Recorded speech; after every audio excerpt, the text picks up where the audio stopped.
Octopus অভিনব অঙ্গ প্রত্যঙ্গ। প্রাণীজগতে অক্টোপাসের শরীর বড়ই বিস্ময়কর। তার 5টি হাড়, 9টি মস্তিষ্ক আছে। গবেষণায় জানা গেছে অক্টোপাসের শরীরে 3টি হাড় থাকে, যা তাদের শরীরে রক্ত সঞ্চালনের কাজে লাগে। অক্টোপাসের 8টি বাহু আছে। জানলে অবাক হবেন, ওই 8টি বাহুতে একটি করে মস্তিষ্ক আছে ওদের। এমন একটি মস্তিষ্ক মাথার কাছে।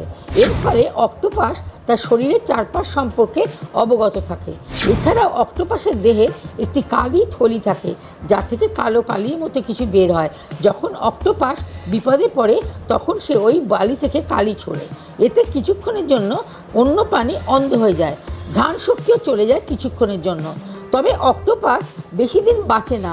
6 মাসের মধ্যেই অনেক প্রজাতির অক্টোপাস মারা যায়। তাছাড়া স্ত্রী অক্টোপাস প্রায় 1.5 লক্ষ ডিম পাড়ে। ডিম থেকে বাচ্চা বের হয়। বাচ্চা বের হওয়ার পর মা অক্টোপাস মারা যায়। অক্টোপাসের রক্তের রং নীল। এই সব তথ্য উঠে এসেছে বিভিন্ন গবেষণায়।